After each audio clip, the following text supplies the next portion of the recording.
Hello and welcome to DC Comic Sticks with me, James Sticks. This week we follow on the Future's End month special by looking at New Suicide Squad Future's End. The New Suicide Squad is a relaunch of Suicide Squad. It's still got all your favourite characters: Amanda Waller, Harley Quinn, Deadshot, Black Manta, and they're still in very, very dangerous missions. In this issue, Amanda Waller breaks out of her old gang from Bellevue Penitentiary. Why break out the old gang? For one last mission to get rid of the replacements. The replacements, we soon find out, are babies which are genetically modified to be like supervillains when they grow up, and then quickly sped up with the age processing. Who is behind this, you ask? None other than the government.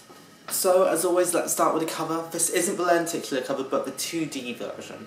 The difference between the two is that in the lenticular cover, you see the team in jail, and then it flicks to the presidential office.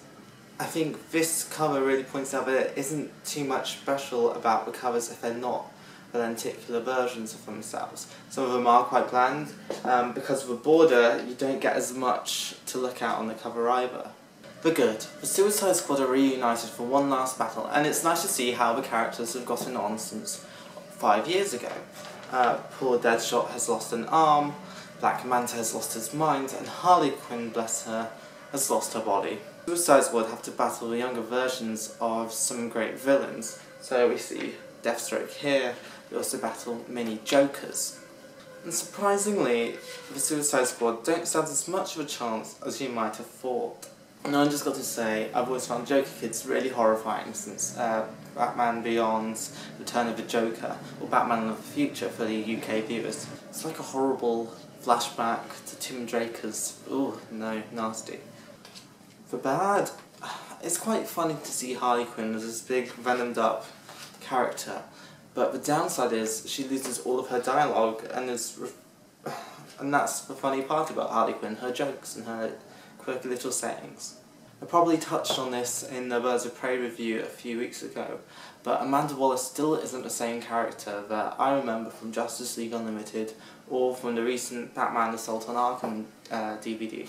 This Amanda, sure you can see the physical difference, but you can also see a bit of a personality and characteristic difference.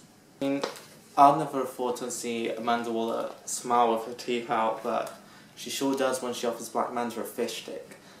This is something that Harley Quinn would do, and you don't get that in this issue. You just get a weird warping of you. I think with a 5 years on edition, you could have made Amanda back to the way she was before the New 52. I think people would have really, really loved that. Okay, so overall, this is a fairly good read. It's not one that is essential to pick up. It won't affect the general storyline too much either. I did hope this would be a little bit better than some of DC's other books over the week, like Superboy, which was okay, you know that one's coming to an end, but it had even less personality.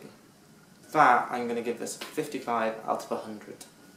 This did have potential. You can see the writers are a little bit zany, but I think what you really needed in this was Harley as Harley for good execution. Thank you for watching DC Comic Sticks. See you next Friday for more from me. Follow us on Twitter, and I'll see you next time.